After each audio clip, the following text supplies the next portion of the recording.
Buenas noches a todos. Que el Señor me los bendiga.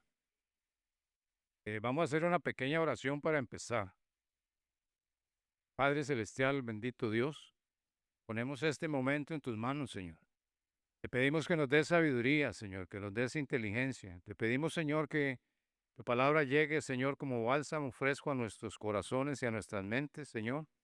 Sabemos que es viva y es eficaz y cortante, Señor.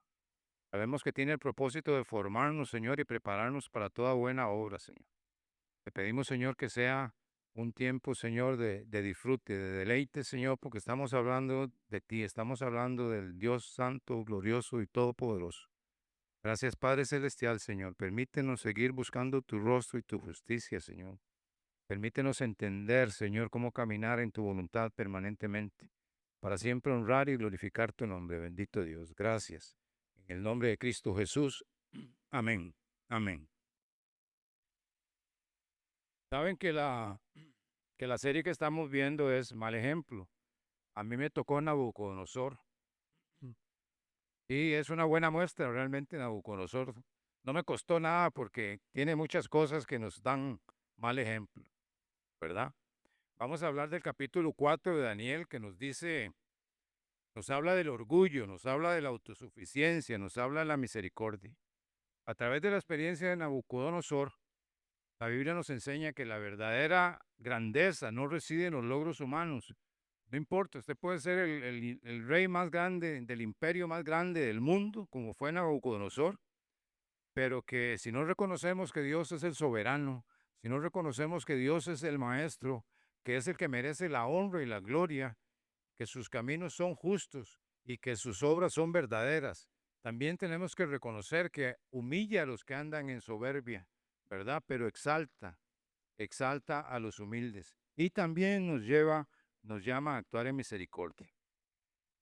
Nabucodonosor II fue rey desde aproximadamente el año 605 antes de Cristo al año 562 antes de Cristo y se le considera el rey más grande del imperio babilónico. Su vida fue un mal ejemplo para nosotros. Para hacer un pequeño resumen para empezar, fue un mal ejemplo para nosotros porque no puso a Dios en el lugar que Dios merece, no lo puso como el soberano, como el único, como el verdadero, como el todopoderoso. Al final de su historia, de su vida, él cambió, pero en principio su posición respecto a Dios era en esta línea. Otra cosa que es un mal ejemplo para nosotros en Nabucodonosor es que fue orgulloso y autosuficiente. Y eso lo llevó a ser cruel, lo llevó a ser despiadado, lo llevó a ser eh, complaciente consigo mismo. Y el otro aspecto que vamos a analizar es que actuó con crueldad y sin misericordia. Vamos a analizar estos tres aspectos y vamos a demostrar por qué son ciertos y de qué manera nos aplica a nosotros, de qué manera toda esta historia de Nabucodonosor y este mal ejemplo y estas cosas que hizo pueden ser de beneficio para nosotros en estas épocas, ¿verdad? Porque todo lo que dice la palabra de Dios tiene vigencia. Todo sirve para nuestra edificación y nuestro crecimiento. En el mal ejemplo de Nabucodonosor vamos a ver el contraste entre el reino de los cielos, que es eterno, que es permanente, que es absoluto, y el reino de los hombres, que es frágil, que es volátil, que es finito, ¿verdad? Vamos a ver cómo el éxito puede cegar el espíritu y vamos a ver también cómo la restauración llega a nuestras vidas, las vidas de cualquiera, a través de la humillación. En la historia bíblica, Nabucodonosor se destaca por la conquista de Judá, posteriormente por la destrucción de Judá y Jerusalén en el año 586. En esa oportunidad se deportaron a Babilonia la mayoría de los residentes que quedaban todavía en esas zonas y ahí empieza la historia con Daniel, que ya conocemos bien en el libro de Daniel, desde el capítulo 1 en adelante, ¿verdad? Una cosa importante que tenemos que saber es que Nabucodonosor fue un instrumento de Dios para cumplir un juicio que había proyectado, que había determinado sobre Israel. Nabucodonosor fue el que cumplió esta profecía que vemos en Jeremías 25:9. Dice, he aquí, enviaré y tomaré a todas las tribus del norte, dice Jehová, y a Nabucodonosor, rey de Babilonia, mi siervo. y los traeré contra esta tierra y contra sus moradores y contra todas estas naciones en derredor y los destruiré y los pondré por escarnio y por burla y en desolación perpetua. Esa fue la sentencia del Señor contra Israel y la cumplió Nabucodonosor. Nabucodonosor tuvo que hacerse cargo de ese juicio. Eso es un concepto general básicamente. La historia describe a Nabucodonosor como un rey cruel, poderoso y ambicioso. Y podemos ver en el libro de Daniel, por ejemplo, desde el principio, en el capítulo 2, cómo Nabucodonosor tuvo un sueño. Todos deben conocer esa historia. ¿Recuerdan el sueño de Nabucodonosor que él no se acordaba cuál era? ¿Verdad? Y entonces tuvo un sueño y llamó a sus magos, astrólogos y científicos y les dijo que le explicaran el sueño y qué se trataba aquella cosa, ¿verdad? Y los sentenció a muerte si no le lograban determinar la, no le descifraban su sueño. Ni él pudo explicar de qué se trataba, él no pudo explicar. Ese sueño se trataba de los imperios que iban a venir después del imperio babilónico, ¿verdad? Y habría una figura que tenía oro, que tenía plata, bronce, que tenía barro y que finalmente esa figura fue destruida por una piedra no cortada por manos, dice la Biblia. En esa oportunidad, eh, Nabucodonosor amenazó a todos sus participantes de sabios, tenía él ahí, tenía astrólogos, tenía gente prominente y los condenó prácticamente a muerte si no le descifraban el sueño. Finalmente Daniel, por revelación de Dios, descifró el sueño. Y lo más interesante y lo que quiero resaltar en este momento es que Nabucodonosor dijo finalmente, cuando Daniel interpretó su sueño, ciertamente el Dios vuestro es Dios de dioses y Señor de los reyes, y el que revela los misterios, pues pudiste revelar este misterio. Ninguno de nosotros hablaría de Dios en estos términos, no diríamos el Dios de dioses, ¿verdad? Nosotros creemos en un solo Dios, único, verdadero, todopoderoso, no hay más, ¿verdad? Pero él no veía las cosas de esa manera, entonces estaba abriendo una puerta en su concepto de que había otros dioses además del Dios de Daniel, como dice él, ¿verdad? Ya en el capítulo 3 también hay un evento relacionado, ¿recuerdan la historia de Sadrach, Mesach y Abednego? Estos habían sido designados funcionarios de la corte de Babilonia por influencia de Daniel cuando se había dado el evento anterior. De hecho, o sea, Daniel los recomendó para que fueran parte del gobierno babilónico.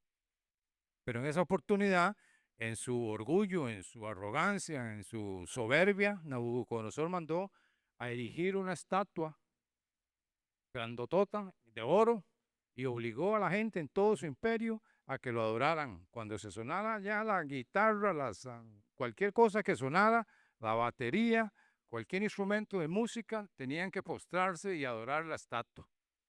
Y eso fue una obligación para todo el reino, ¿verdad? Como estos tres muchachos, Sadrach, Mesach y Abednego, no adoraron a la imagen, entonces los acusaron y los llevaron a Nabucodonosor, ¿verdad? Entonces él los condenó a mandarlos a un lago, a un, a un fuego, ¿cuál es la palabra? Un horno, sí, sí. Tengo que acordarme del panadero, ¿verdad? Salir, y bueno, cuando los echó allí, ¿verdad? En su arrogancia, los tiró al horno y los pobres que los cargaron, porque dice que los envolvieron en ropas y los amarraron para poderlos tirar, ¿verdad? Pero dicen que las personas que los llevaron murieron también quemados porque el fuego había sido elevado a la potencia máxima. Entonces estaba aquello terrible, ¿verdad? Sin embargo, estos tres muchachos cayeron y cuando el rey se dio cuenta y fue a ver, entonces habían no tres, sino cuatro caminando, dando vueltas ahí, silbando, ¿verdad? Porque el Dios de los cielos, el Altísimo, los había salvado. Entonces Nabucodonosor viendo esto igual se asombró y dijo, bendito sea el Dios de ellos, dijo, que envió a su ángel y libró a sus siervos que confiaron en él y que no cumplieron el edicto del rey. Y dijo unas cosas más, pero vuelvo a resaltar esta forma de hablar de Nabucodonosor. El Dios de ellos, no es mi Dios, es aquel Dios el que los salvó a ellos, ¿verdad? Pues ahí estamos viendo el mal ejemplo de Nabucodonosor en tratar a nuestro Dios, en tratar a Dios, ¿verdad? Por eso podemos decir con toda claridad que ahí estamos obteniendo nuestra primera enseñanza sobre el mal ejemplo de Nabucodonosor, porque afirma primero que Jehová es Dios de dioses, o sea, Jehová no es el único Dios, y luego afirma, refiriéndose a la salvación de los muchachos, diciendo el Dios de ellos. No le está dando el lugar adecuado a, al Dios verdadero. Y aquí era muy claro, porque estábamos hablando de entidades, de deidades, ¿verdad? Muchas veces nosotros hablamos o vivimos en términos como estos porque tenemos otros dioses. Aunque no lo digamos de esta manera, siempre decimos, yo tengo un Dios en los cielos, único y santo Dios poderoso, ¿verdad? Pero tengo un Dios allá escondido en el fondo de la casa, o tengo un Dios allá en mi oficina, o en mi negocio, o en mi mente, ¿verdad? Y eso es también una cosa que vamos a hablar más adelante. Ya cuando llegamos a Daniel 4, ya cambia un poco el discurso de Nabucodonosor. Y él dice, Nabucodonosor rey, esto está en Daniel 4, 1, 3, Nabucodonosor rey, a todos los pueblos, naciones y lenguas que moran en toda la tierra, paz o sea multiplicada.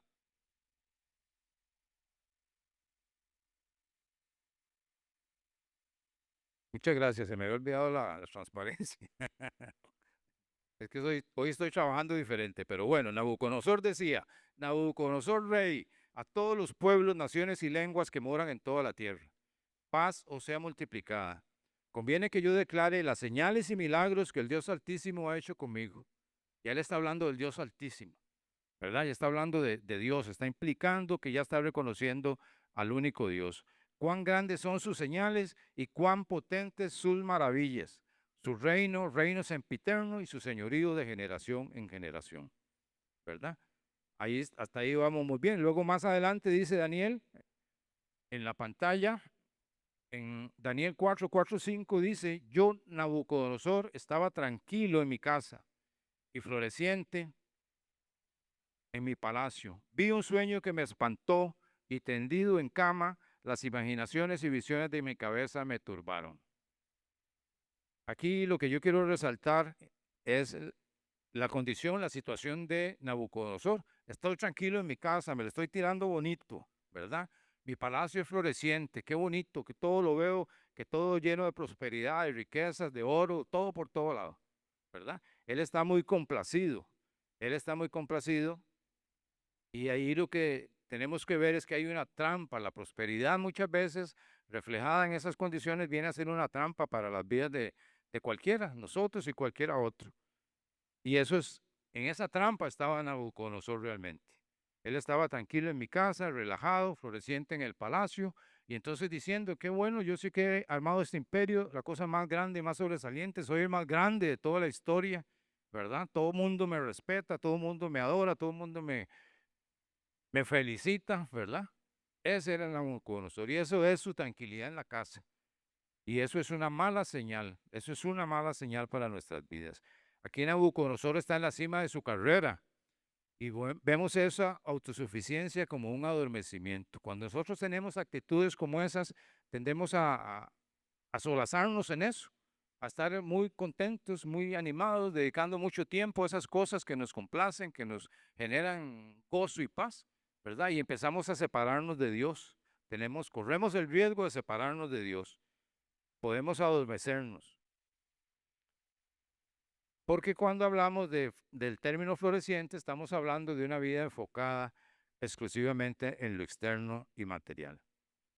Luego ya empezamos a analizar el sueño. El sueño de Nabucodonosor era de un árbol. El árbol es un símbolo de provisión. Incluso por la manera en que lo describe en el sueño, pues se puede dar cuenta uno de que tenía un propósito, ¿verdad? Entonces, si es un símbolo de provisión, le está diciendo al rey, mire, usted es ese árbol, pero mire, usted tiene que darle cobijo, usted tiene que darle alimento a las aves, usted tiene que cuidar por los animales, usted tiene que dar sombra, ¿verdad? En lugar de estar pensando en sí mismo. Ese árbol era grande y estaba en medio de la tierra y crecía y llegaba hasta llegar al cielo y se veía desde cualquier extremo de la tierra. Dice la escritura, desde cualquier parte se veía. que era hermoso de follaje, tenía fruto abundante, alimento para todos, y servía de sombra a las bestias y para morada de las aves, y se mantenía de él toda carne. ¿Verdad? Recuerden que ese es el sueño de Nabucodonosor. Entonces está mostrando con claridad el señorío, el poderío, la influencia, la capacidad que tenía Nabucodonosor de afectar el imperio. Y ese árbol representa al rey, ese rey que creció y se hizo fuerte y su dominio llegó hasta los extremos de la tierra, como les decía, es uno de los imperios más grandes. Un ángel del cielo descendió y mandó a cortar el árbol y lo destruyó todo. Y pueden imaginar entonces que todas sus ramas, sus hojas, todo lo hicieron un puño ahí, ¿verdad? Pero dejó sus raíces en la tierra. Las raíces quedaron atadas y expuestas, dice la escritura, al rocío del cielo, en la hierba y siendo parte de las bestias del campo. O sea, quedó allí. Ese es el sueño, ¿verdad? Daniel fue llamado a interpretar ese sueño. Y esa interpretación la vemos con claridad en Daniel 4, 24 a 27. Aquí está el 24 al 25, pero allí pueden leer. Ahorita vamos a ver la parte que nos faltó. Dice Daniel, esta es la interpretación, oh rey, y la sentencia del Altísimo. La sentencia del Altísimo, que ha venido sobre mi señor el rey, que te echarán de entre los hombres, y con las bestias del campo será tu morada, y con hierba del campo te apacentarán como a los bueyes, y con el rocío del cielo serás bañado, y 7 tiempos pasarán sobre ti, hasta que conozcas que el Altísimo tiene dominio en el reino de los hombres, y que lo da a quien él quiere. Y le leo a continuación, eso no está ahí. En cuanto a la orden de dejar en la tierra la cepa de las raíces del mismo árbol, significa que tu reino te quedará firme, luego que reconozcas que el cielo gobierna. Ven la condición. Por tanto, oh rey, acepta mi consejo, dice Daniel. Tus pecados redime con justicia y tus iniquidades haciendo misericordias para con los oprimidos, pues tal vez será eso una prolongación de tu tranquilidad.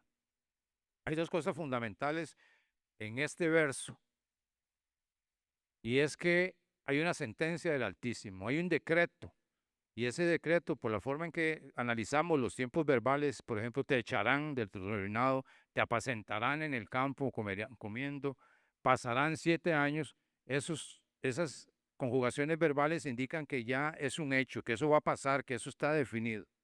Es un decreto que el Señor ha determinado, y entonces Nabucodonosor debió entenderlo así, debió entenderlo de esa manera. También es importante ver la frase que está al final, donde dice Daniel, tal vez será una prolongación de tu tranquilidad. Esto tenemos que verlo como una oportunidad que Dios pueda estarle dando al rey para cambiar antes de su juicio. El juicio va a ser, ya dijimos que es un decreto, no es totalmente definitivo, pero ya es un decreto, ya está, ya va a pasar ahora, mañana, pasado mañana, en algún momento. Esa es la manera en que está redactado en el escrito. Sin embargo, entonces se le está dando como una oportunidad. Piénselo, Daniel, piénselo, tal vez si cambias, tal vez si ves las cosas diferentes, tal vez si te esmeras, ¿verdad? El juicio se aplace, se postergue, vaya a venir después, ¿verdad? Es decir, puede comprar un poco de tiempo, ¿verdad? Entonces, ya cuando nosotros vemos la reacción de Nabucodonosor respecto a su sentencia, a su decreto, nos damos cuenta de que su actitud siempre sigue siendo la misma, sigue centrado en el yo, sigue centrado en sí mismo, sigue centrado en lo que es importante para él. No le importa ni siquiera lo que Dios le manda, ni lo que Dios le sugiere, ni lo que Dios le dice, ni siquiera lo que pasa con su pueblo numeroso que está en situaciones difíciles, ¿verdad? En Daniel 4, 29, 30, al cabo de los 12 meses, ya anda Nabucodonosor paseando en el palacio real y dice, ¿no es esta la gran Babilonia que yo edifiqué para casa mía, con la fuerza de mi poder y para gloria de mi majestad? La rajonada otra vez, ¿verdad? Nabucodonosor exaltándose, diciendo, ¿verdad? miren lo que yo he hecho para mí, yo mismo, solo yo, ¿verdad? A él se le olvida que detrás de todo Dios está y que las cosas que pasan en nuestras vidas vienen de Dios.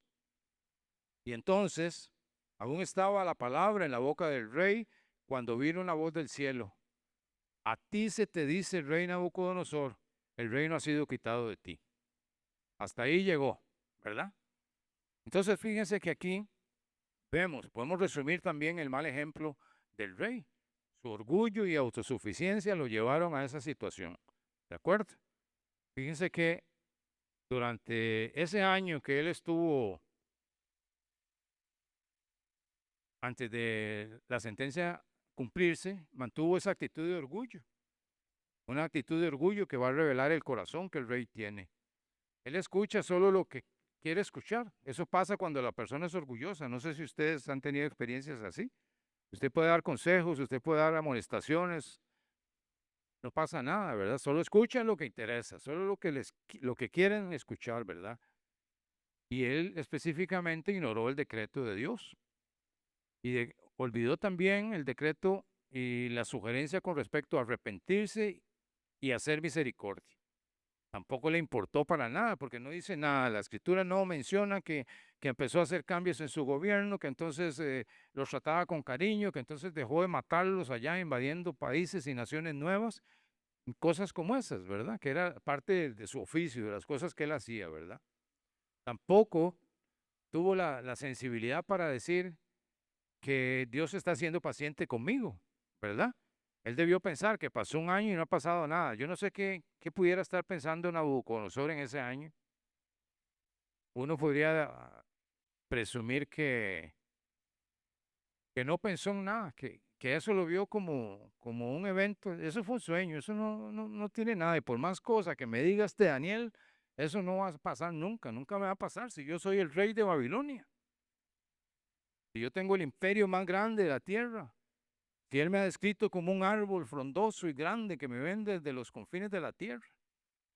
Esa pudo haber sido su actitud. No sabemos, ¿verdad?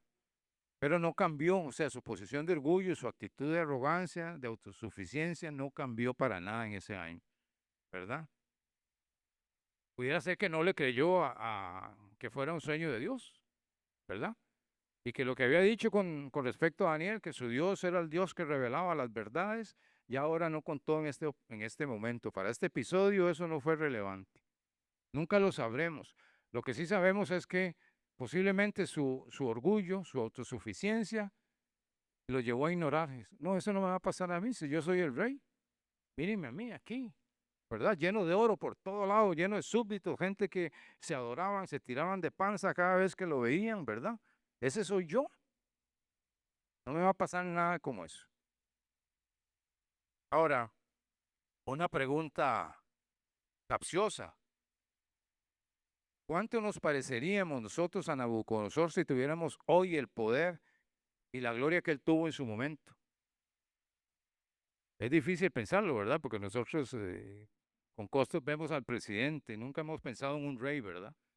Pero imagínese ser ese rey, ¿verdad? Que había llegado, por ejemplo, a Jerusalén y se llevó fortunas en oro y joyas y cosas que tenían ellos, ¿verdad? Y que las tenía ahí guardadas en una bodega y que había hecho por toda la tierra lo mismo y que la gente le regalaba cosas y las riquezas por todo lado. Imaginémonos nosotros en esa condición. Tal vez andaríamos empachangados todos los días, ¿verdad? Durante ese año, ¿verdad? Cenas con aquí, cenas con allá, actividad por esta, por el otro lado, y Dios efectivamente no existe, no está en ninguna parte, ¿verdad? No estoy criticando a nadie, solo estoy poniendo a pensar en, en la parte que a nosotros nos toca del orgullo. Vamos a ver ahora en detalle cómo no es nuestra realidad la de un rey, pero sí tenemos un corazón, ¿verdad? Tenemos pensamientos que son esencialmente el origen de nuestro orgullo o del orgullo en general, ¿verdad? Entonces por eso estamos expuestos, ¿verdad? Ahora, ¿cuán parecidos somos nosotros? Esa es otra pregunta. ¿Cuán parecidos somos nosotros a Nabucodonosor, aún no teniendo el poder y el señorío que él tenía? sea, ya habrá algo de nosotros en eso, ¿verdad? Tendrá nuestro corazón que ser de alguna manera tocado, reformado, mejorado, ¿verdad? Para sacar esas astillas, para sacar esos elementos de Nabucodonosor que están también en nuestro corazón.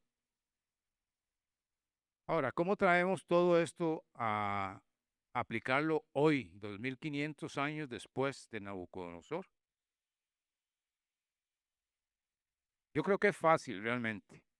¿Saben por qué? Porque nuestra sociedad está llena, llena de conceptos como cree en ti mismo, sigue tu grandeza, tú eres el mejor, tú lo puedes, yo controlo mi propia vida, yo soy el que lleva la conducción de mi vida, yo no necesito a nadie, yo no necesito a Dios, ¿verdad? Y no lo digo por ustedes porque por la gracia de Dios todos estamos aquí, ¿verdad? Pero hay una profunda convicción en nuestras sociedades actuales con este enfoque. Y esto es Nabucodorcito, por ejemplo, decirlo de alguna manera. O sea, estamos pensando en nuestra propia vida, nosotros somos los dueños, no necesitamos a nadie, no necesitamos a Dios, yo soy el Todopoderoso, yo resuelvo todo, yo hago las cosas a mi manera. Y yo filtro lo que me interesa y lo que no, lo dejo pasar, ¿verdad? Entonces, por eso es pertinente que de alguna manera hagamos un ejercicio en cuanto a lo que significa el orgullo en nuestra sociedad actual. Porque el orgullo está incrustado en el corazón del hombre. Eso es algo que tenemos nosotros en el corazón. ¿Y qué es el orgullo? El orgullo es robar la gloria de Dios. Le estamos robando a Dios el lugar que Él necesita, que Él tiene, perdón. Estamos desplazando a Dios de su trono y nos sentamos nosotros, ¿verdad? Eso es lo que pasa. El orgullo transforma al ser humano en un ídolo de sí mismo. Cuando nosotros somos orgullosos, somos jactanciosos y creemos que tenemos todo resuelto y que valemos muchísimo, ¿verdad? Lo que estamos haciendo es haciendo un ídolo de nosotros mismos. Veámoslo en Nabucodonosor. Él se olvidó que toda su inteligencia, que su ejército, su grandeza, su riqueza eran concesiones divinas. Él las dio por sentadas porque por sus capacidades, por sus esfuerzos, él las logró, ¿verdad? Muchas veces nosotros podríamos estar pensando que el carro, que la casa de 3 pisos, que la finca en la playa, que los viajes semanales o quincenales, mensuales que yo hago, el tiempo libre para disfrutar, la carrera universitaria, las cosas a las que yo me dedico, ¿verdad? Son más importantes. Y estamos poniéndolas en el trono de Dios, en lugar del trono de Dios. Por eso es que quiero hablar de este tema. En Marcos 7, 21, 23 dice, dentro del corazón de los hombres salen los malos pensamientos, los adulterios, las fornicaciones, los homicidios. Habla de otras cosas más y habla también de la soberbia y de la insensatez, porque todas estas maldades de dentro salen y contaminan al hombre. Entonces nuestro corazón es un contaminante. Tenemos que cuidar nuestro corazón. La Biblia lo dice claramente, ¿verdad? Que la abundancia del corazón abra la boca, pero también dice que el corazón es perverso, ¿verdad? Entonces, tenemos que cuidar nuestro corazón. Y nuestros pensamientos salen del corazón. Y dijimos que nuestros pensamientos son la fuente, ¿verdad? Así que eso es un buen consejo. Y hay una expresión muy bonita en el Salmo 139 que yo los desafío a memorizar ese versículo, a decirlos. El que no lo hace, quizá ya muchos lo hacen, ¿verdad? A mí me costó mucho llegar a pronunciar esto con fe ante mi Dios. Me daba miedo. ¿Mm? Examíname, oh Dios, y conoce mi corazón. Pruébame y conoce mis pensamientos. La primera parte no es tan complicada, porque nosotros somos, Dios conoce nuestro corazón, Dios entiende quiénes somos, conoce nuestro corazón. Pero poner el corazón a examen es otra cosa. Y eso es lo que nosotros nos toca hacer. Conviene que hagamos, examíname, oh Dios, conoce mi corazón, mis pensamientos. Si me estoy separando, si en mí hay camino de perversidad, Señor, enderézame, Señor, hazme guiar en el camino eterno.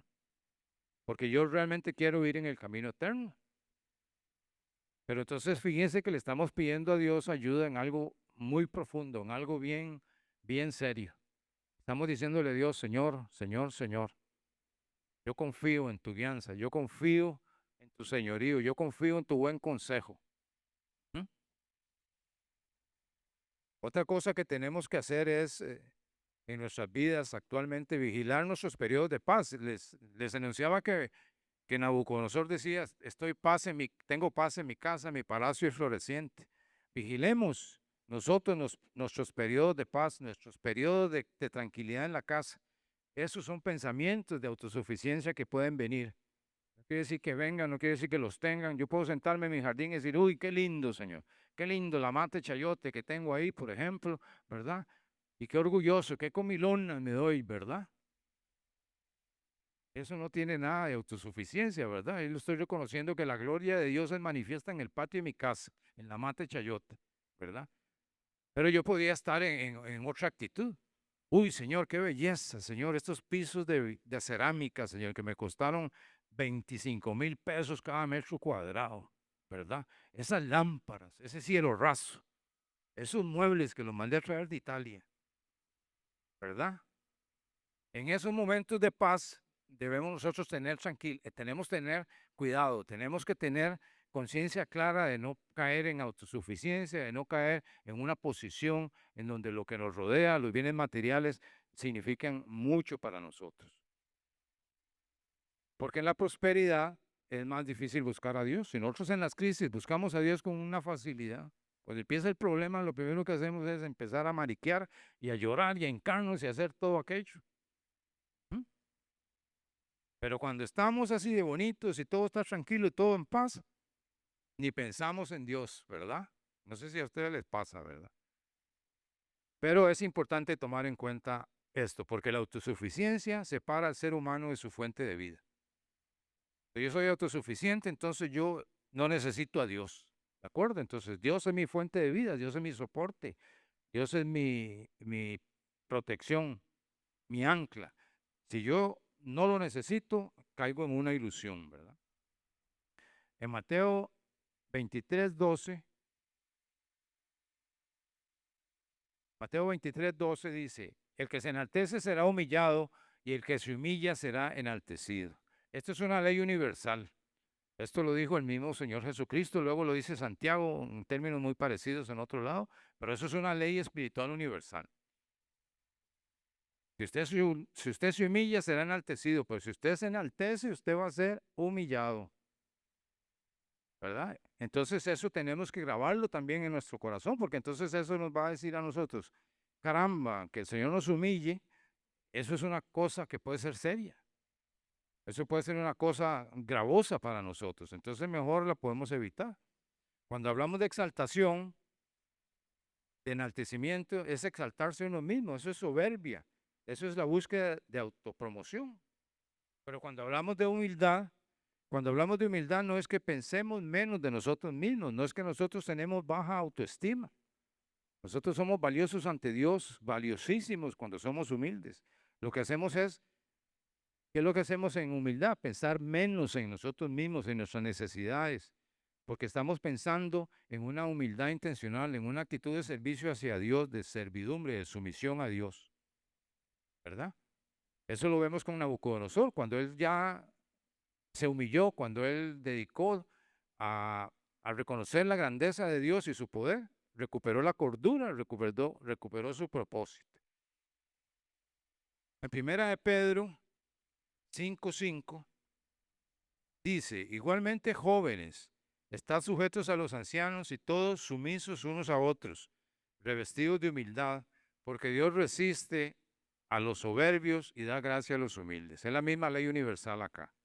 Pero nos dice, seamos sumisos unos a otros, ¿verdad?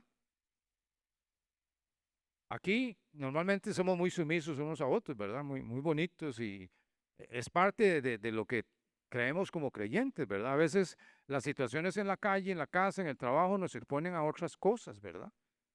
Entonces tal vez no seamos sumisos, tal vez no seamos tan cordiales, tal vez no seamos tan considerados, ¿verdad? Pero estamos llamados a hacerlo. Tenemos que revestirnos de humildad porque Dios resiste a los soberbios. Quieren gracia de Dios, sean humildes, ¿verdad? Y eso es la misma ley universal que estábamos hablando. Tengo un poco de versículos aquí. Realmente este tema da para mucho. Sin embargo, ya entiendo cuando la gente empieza a ver la pantalla ya.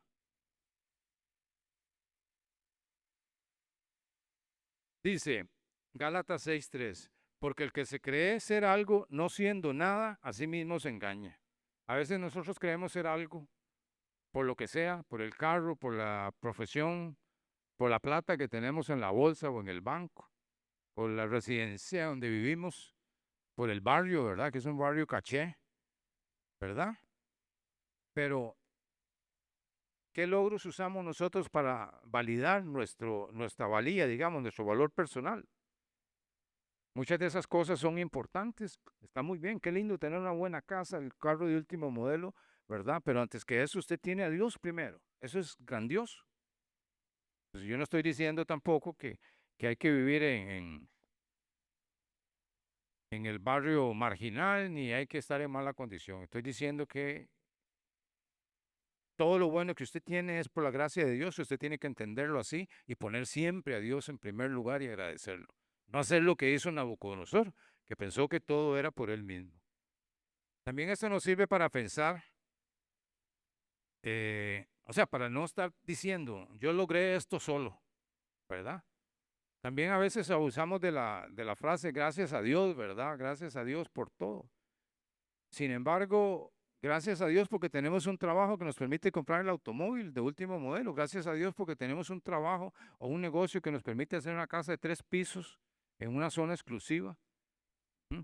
Gracias a Dios porque nos podemos venir a sentar aquí a oír la palabra de Dios. Gracias a Dios por este local que permite que la palabra de Dios sea difundida. Ahí está bien. Todo eso hay que hacerlo. Pero si nosotros creemos en ser algo, nos damos una valía que no tenemos, entonces andamos en un terreno engañoso, estamos en un terreno peligroso, porque estamos empezando a actuar como Nabucodonosor, ¿verdad? Esta es la gran Babilonia, esta es la que yo construí para la gloria de mi poder, ¿verdad? Y entonces estamos en peligro. Y una última referencia con este tema, Lucas 18 dice, Lucas 18 del 9 al 10 dice, a unos que confiaban en sí mismos como justos y menospreciaban a los otros, les dijo también esta parábola. 2 hombres subieron al templo a orar, uno era fariseo y el otro publicano. ¿Conocen esta historia? ¿Verdad? Que el fariseo llega y dice, ay Señor, gracias porque pude venir, ¿verdad? Gracias por las chancletas de último modelo con las que vine a orar aquí al templo. Gracias porque yo no soy como este tipo que está a la par, ¿verdad? Porque yo ayuno, porque yo doy limonas, porque yo voy todos los días a la sinagoga, porque yo oro 15 minutos o 2 horas diarias. Ese era el fariseo, ¿verdad? Y el otro decía, y Señor, Señor, Señor, soy un pecador, soy un vil pecador, ¿verdad? Y entonces no queremos eso. El orgulloso se acerca a Dios con presunción, rajando, como diciéndole a Dios, Señor, mira mis beneficios, mira mis cosas, ¿verdad? Y esto es lo que esta parábola nos dice. Nosotros nos acercamos a Dios nunca con orgullo. No podemos llegar con orgullo. Primero, Dios conoce nuestro corazón profundamente, ¿verdad? Y segundo, Dios aborrece al orgulloso. Entonces no nos la jugamos, ¿verdad? Eso es una cuestión de sentido común.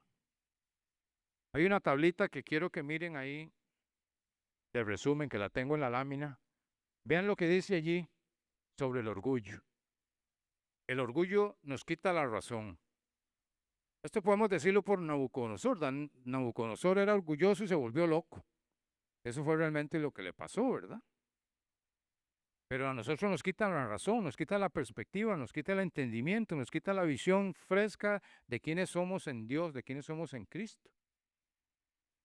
El orgullo busca la exaltación personal. El orgullo desprecia a las otras personas. Yo soy orgulloso, miro a la gente por encima de mis hombros. El orgulloso ama la apariencia, busca el reconocimiento, confía en sí mismo, impide el arrepentimiento y se opone a la humildad del reino de Dios. El que es orgulloso no entra en el cajón de la humildad de Dios, ¿verdad? Ahora, no hay que malinterpretar algunos de estos conceptos, ¿verdad? Cuando yo digo, por ejemplo, ama la apariencia, no significa que no hay que presentarse bonito, cortarse el pelo, hacerse la barba, comprar ropa bonita y mantenerla limpia. No estamos hablando de eso, ¿verdad? Estamos hablando que son sentimientos que obligan a la gente o que llevan a la gente, ¿verdad? A pensar en otras cosas, ¿verdad? Yo lo veo mucho en los jóvenes, realmente. Ellos hablan mucho de las marcas, hablan mucho de las modas, ¿verdad? Y entonces llegan y se encuentran y lo primero que empiezan a ver es que cuáles tenis son, ¿verdad? Si son de marca, de veras. Si son de las que valen 100,000 pesos o son las que valen 15,000 pesos ahí en la venta. Eso es amar la apariencia, ¿verdad? Y si entonces usted dedica todo su salario a comprar las tenis, ¿verdad? Entonces usted tiene un problema de orgullo porque lo que quiere es demostrar, enseñar, que la gente vea que usted puede. Ok, para ir terminando con Nabucodonosor, en Daniel 4:37, él ya manifiesta, esa la tengo en otra lámina, dice, mas al fin del tiempo yo Nabucodonosor alcé mis ojos al cielo y mi razón me fue de vuelta y bendije al Altísimo y alabé y glorifiqué al que vive para siempre, cuyo dominio es sempiterno y su reino por todas las edades. Todos los habitantes de la tierra son considerados como nada, y él hace según su voluntad en el ejército del cielo y en los habitantes de la tierra, y no hay quien detenga su mano y le diga qué haces. Ok, aquí ya hubo el cambio radical. Y cuando dice alcé mis ojos, significa no que vi para arriba, ¿verdad? No es eso lo que dice Nabucodonosor. Dice, yo me humillé, yo reconocí al Altísimo, yo entendí quién era mi Dios. Yo me postré, incluso las palabras que él usa indican adoración. O sea, adoró al Señor, reconoció la grandeza de Dios, reconoció que los tiempos son de Dios y que todos los habitantes de la tierra son nada, ¿verdad? Y que Él hace su voluntad, que Él es el amo y Señor, ¿verdad?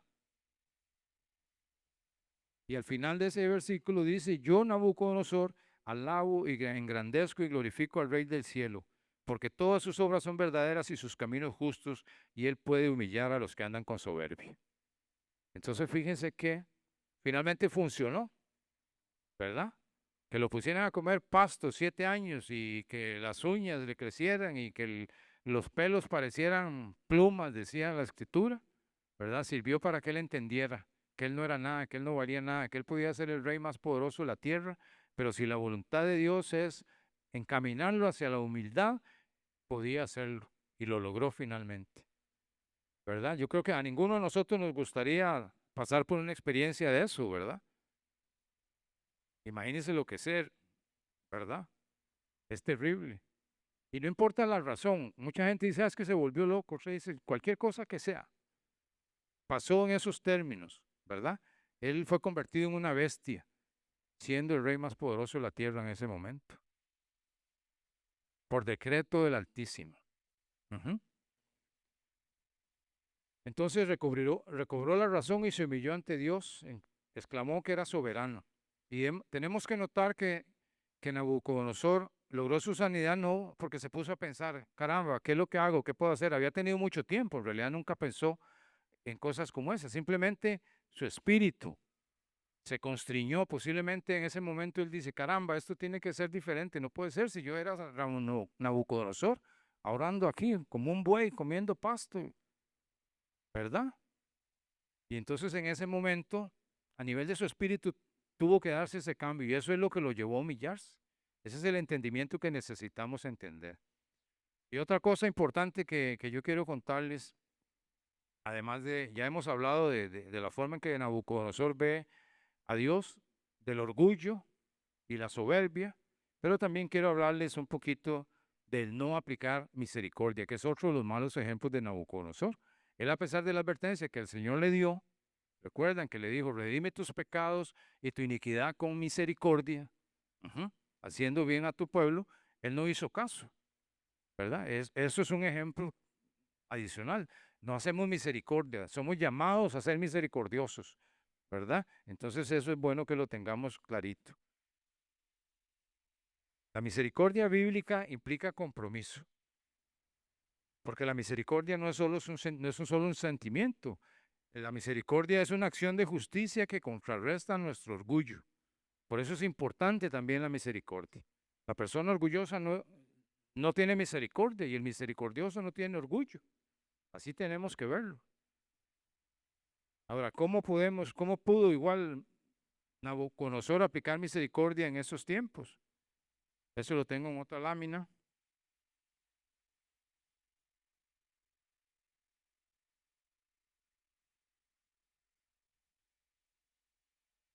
Esa es. ¿Cómo podemos aplicar misericordia en nuestra vida diaria? Filipenses 2:13 dice, 2:3 dice, nada hagáis por contienda o por vanagloria, antes bien con humildad, estimando cada uno a los demás como superiores a él mismo. Ahí nos está diciendo, reconoce la dignidad del otro. Nosotros no somos más que nadie, nosotros tenemos que ver a todas las personas como superiores a nosotros, ¿verdad? Porque el propósito es nuestra humildad, la responsabilidad de ser humildes es nuestra. Somos nosotros los que tenemos que tomar la iniciativa, ¿verdad? Y eso significa poner a los demás como superiores, ¿verdad? Muchas veces es fácil, ¿verdad? Porque resulta que es una persona amable, cariñosa, ¿verdad? Muy buen amigo, ¿verdad? Pero otras veces es un empleado malagradecido. Muchas veces a veces es una persona que encontramos en la calle mendigando, ¿verdad? Muchas veces es una esposa insoportable o un hijo rebelde, ¿verdad? La misericordia entra también en esas cosas. La misericordia tiene que moldear nuestra vida en ese sentido. Ejercer el poder con justicia es el otro punto. O sea, si usted tiene poder, Nabucodonosor tenía, ya se me están acabando las repeticiones de Nabucodonosor, se me rueda. Voy a decir el rey.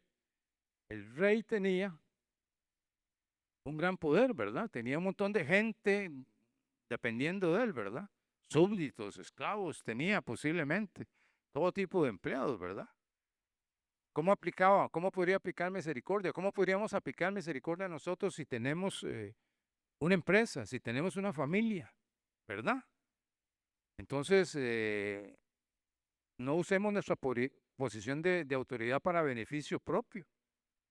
No causemos daño al bienestar ajeno. Si tenemos gente a cargo nuestro, asegurémonos de que tengan las condiciones adecuadas, de que tienen las prestaciones legales adecuadas, de que tienen jornadas correctas, de que los estimulamos por su buen trabajo, ¿verdad? Así aplicamos misericordia.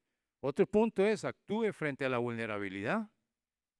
Hay mucha gente vulnerable. El Salmo 82, 3, 4 dice, defended al débil y al huérfano, haced justicia al afligido y al menesteroso, librad al afligido y al necesitado, librarlo de mano de los impíos. ¿Qué podemos hacer para actuar misericordia? Identifiquemos una causa en la que podamos aportar tiempo, dinero, recursos, ¿verdad?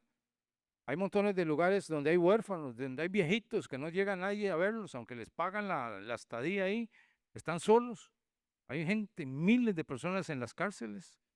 Hay gente metida en un montón de lugares, inmigrantes, hay un montón de inmigrantes en condiciones precarias, viviendo, pidiendo en la calle. Podemos tomar acción con nuestra misericordia con este tipo de poblaciones, ¿verdad?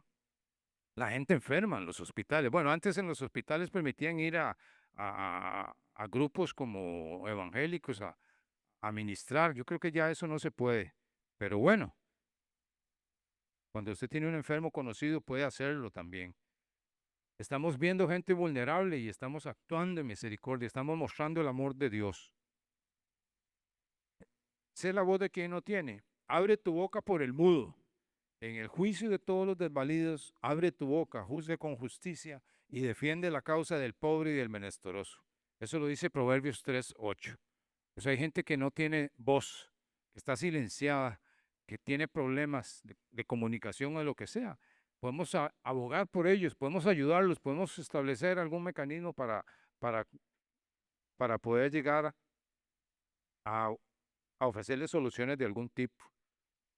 Y también podemos ser la voz del que no tiene defensa cuando cortamos el chisme, cuando cortamos los comentarios, las conversaciones insidiosas referidas a personas que no están, ni siquiera debemos hacer eso, ¿verdad?